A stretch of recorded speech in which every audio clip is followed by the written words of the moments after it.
हम सबके पास बचपन में कोई ना कोई पसंदीदा खिलौना तो रहा ही होगा, है ना? वो एक ऐसा दोस्त जिससे हम घंटों बातें करते थे, उसे सब कुछ बताते थे। पर सोचिए, अगर वो खिलौना सच में हमारी बातें सुनने लगे। आज की कहानी जापान की एक ऐसी ही गुड़िया की है, एक ऐसी दोस्ती की जो एक परिवार के लिए खौफ का साया बन गई। ये कहानी है ओकीकू डॉल की। और यही सवाल इस पूरी कहानी के दिल में बसा है। जापान में ना एक बहुत पुरानी मान्यता है। कहते हैं कि जब किसी चीज से बहुत गहरा लगाव जुड़ जाए तो वो सिर्फ एक बेजान चीज नहीं रहती। तो चलिए देखते हैं कि आखिर कैसे एक मासूम सा खिलौना एक ऐसे गहरे राज का घर बन गया जो आज भी लोगों की रूह कंपा देता है। तो ये कहानी हमें ले चलती है साल 1918 के जापान में। हम मिलते हैं 17 साल के इक्कीची सुजुकी से और उसकी प्यारी सी छोटी बहन किकुकू से। देखिए, ये वो जमाना था जब जिंदगी आसान नहीं थी, पर भाई बहन का जो प्यार था ना, वो बिल्कुल सच्चा था। अब जो सुजुकी परिवार था वो बहुत गरीब था। पिता मजदूरी करते थे और माँ घर पर ही सिलाई का काम करती थीं। मतलब मुश्किलें तो बहुत थीं, पर किकुको की हंसी से ना पूरे घर में जैसे रोशनी हो जाती थी। और उसका भाई एकीची, वो तो बस अपनी बहन की हर एक ख्वाहिश पूरी करना चाहता था। किकुको बस 4 साल की होने ही वाली थी और इस बार उसके जन्मदिन के लिए उसने बस एक ही चीज मांगी थी, एक प्यारी सी गुड़िया, एक ऐसी दोस्त जो हमेशा हमेशा उसके साथ रहे। इकीची ने अपनी बहन की ये इच्छा पूरी करने के लिए महीनों तक पैसे जोड़े, पता है। और फिर एक दिन बाजार में उसे वो गुड़िया दिखी। एक दुकान पर पारंपरिक जापानी किमोनो पहने हुए, उसके बाल गर्दन तक कटे हुए थे और उसकी कांच की आंखें, ऐसा लग रहा था जैसे वो इकीची को अपनी ओर खींच रही हों। उसे देखते ही इकीची को पता चल गया, बस यही है वो तोहफा। जब जन्मदिन पर किकुको ने उस गुड़िया को देखा तो उसकी खुशी देखने लायक थी। उसने उस गुड़िया का नाम अपने ही नाम पर रख दिया, ओकिको। और बस उस दिन से ओकिको उसकी परछाई बन गई। वो उसे अपने हाथों से खाना खिलाती, उसके बाल संवारती और रात में उसे अपने साथ लेकर ही सोती थी। दोनों कभी अलग नहीं होते थे। लेकिन ये खुशी, ये प्यारी सी दोस्ती हमेशा के लिए नहीं थी। बहुत जल्द सुजुकी परिवार पर एक ऐसा कहर टूटने वाला था जो इस कहानी को हमेशा हमेशा के लिए बदल देने वाला था। एक ऐसा मोड़ जहां से सिर्फ खौफ की शुरुआत होनी थी। एक दिन अचानक किकुको को बहुत तेज बुखार चढ़ा। पता चला कि उसे मलेरिया हो गया था। अब उस जमाने में इसका कोई पक्का इलाज तो था नहीं। अपनी आखिरी सांस तक उस नन्ही सी जान ने ओकीको गुड़िया को अपने सीने से लगाए रखा और फिर वो हमेशा के लिए खामोश हो गई। परिवार तो चाहता था कि ओकीको को किकुको के साथ ही विदा कर दिया जाए, पर कुछ नियमों की वजह से ऐसा हो नहीं पाया। तो उन्होंने किकुको की याद में उस गुड़िया को घर की एक खास शेल्फ पर रख दिया। कहते हैं ना कि बहुत ज्यादा दुख और प्यार बेजान चीजों में भी जान डाल सकता है, और शायद असली खौफ की शुरुआत यहीं से हुई। किकुको को गए कुछ ही हफ्ते हुए थे कि घर में कुछ अजीब होना शुरू हो गया। एक रात इकीची को लगा जैसे किसी बच्चे के हंसने की आवाज आई हो, बिल्कुल किकुको की तरह। उसने सोचा ये बस उसका वहम है और बात को नजरअंदाज कर दिया। पर वो वहम नहीं था। जल्द ही इकीची के माता-पिता को भी रात में किसी के फुसफुसाने और हंसने की आवाजें सुनाई देने लगी।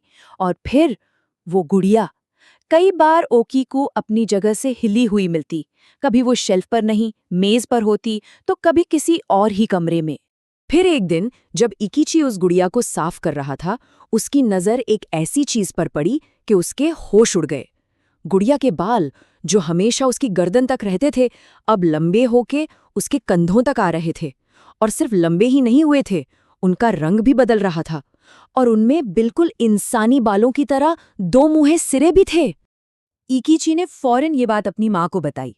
माँ ने डर को भगाने के लिए एक कैंची उठाई और गुड़िया के बाल वापस पहले जैसे काट दिए। उन्हें लगा शायद इससे सब ठीक हो जाएगा, पर ये उनकी जिंदगी की सबसे बड़ी गलती थी, क्योंकि इसके बाद उस गुड़िया ने अपना असली रूप दिखाना शुरू किया। उसी रात इकीची की माँ ने एक बहुत भयानक सपना देखा। सपने में किकुको आई और वो बहुत ज्यादा गुस्से में थी। वो चिल्ला रही थी, तुमने मेरी गुड़िया के बाल क्यों काटे? और जब डर के मारे अचानक उनकी आंख खुली तो उनका खून जम गया। ओकीको डॉल ठीक उनकी छाती पर बैठी थी और अपनी उन गहरी कांच की आंखों से उन्हें घूर रही थी। अब परिवार का डर यकीन में बदल चुका था। वो जान गए थे कि उस घर में वो अकेले नहीं हैं। घर में परछाइयां दिखने लगीं, चीजें अपने आप गिरने लगीं, और कभी-कभी तो किकुकू की आवाज में किसी की रोने की आवाजें भी आती थी। बस, बहुत हो चुका था। उन्होंने तय कर लिया कि अब वो इस गुड़िया को एक पल भी घर में नहीं रखेंगे। तो इकीची के पिता ने हिम्मत जुटाई और उस गुड़िया को घर से बहुत दूर एक मैदान में ले जाकर दफना दिया। उन्हें लगा चलो अब सब ठीक हो गया। पर उसी रात दरवाजे पर जोर-जोर से कोई दस्तक देने लगा और बाहर से किकुको के चीखने की आवाजें आ रही थी। जब पिता ने कांपते हाथों से दरवाजा खोला तो सामने दहलीज पर ओकीको डॉल खड़ी थी, और इससे पहले कि वो कुछ समझ पाते, गुड़िया के बाल एक सांप की तरह बढ़े और उनकी गर्दन से लिपट गए, उनका गला घोंटने लगे। वो दर्द से जमीन पर गिर पड़े। तभी इकीची ने जोर से चिल्लाकर किकुको का नाम पुकारा, और ये सुनते ही गुड़िया अचानक बेजान होकर नीचे गिर पड़ी। उस रात के बाद परिवार ये समझ गया था कि वो इस चीज से छुटकारा नहीं पा सकते, और ये खौफ, ये डर 1-2 दिन नहीं बल्कि पूरे 20 साल तक उनकी जिंदगी का हिस्सा बना रहा। हर साल जब भी किकुको का जन्मदिन पास आता, ये डरावनी घटनाएं और भी ज्यादा भयानक हो जाती थी। परिवार ने इस बीच कई पुजारियों से मदद मांगी, बहुत कोशिशें की, लेकिन उस गुड़िया की ताकत के आगे कोई नहीं टिक पाया। वो लोग पूरी तरह थक चुके थे, हार चुके थे। अब उनके पास सिर्फ और सिर्फ एक ही रास्ता बचा था। पूरे 20 साल के इस नर्क को झेलने के बाद आखिर में सुजुकी परिवार ने उस गुड़िया को होकाइडो के मन्नेंजी बौद्ध मंदिर के भिक्षुओं को सौंप दिया। उन्होंने उन्हें अपनी पूरी कहानी बताई और उनसे गुजारिश की कि इस गुड़िया को हमेशा के लिए कैद कर लें। आज भी वो गुड़िया उसी मंदिर में एक शीशे के बक्से में बंद है। वहां के भिक्षुओं ने उसे पवित्र करने की, शुद्ध करने की बहुत कोशिशें की, लेकिन सब नाकाम। आज भी उसके बाल बढ़ते हैं, जिन्हें समय समय पर काटा जाता है। पर सबसे ज्यादा खौफनाक बात तो अब हो रही है। सालों से बंद उस गुड़िया का मुंह अब धीरे धीरे खुल रहा है, और जो लोग उसे करीब से देखते हैं उनका कहना है कि उसके अंदर इंसानी दांतों जैसी कोई चीज उग रही है। तो आखिर ये है क्या? क्या ये किकुको की ही आत्मा है जो अपनी प्यारी गुड़िया से अलग नहीं होना चाहती? या फिर उस गुड़िया में कोई ऐसी पुरानी बुरी शक्ति थी जिसे एक बच्ची के दुख और प्यार ने हमेशा के लिए जगा दिया? इसका जवाब शायद हमेशा एक राज ही रहेगा।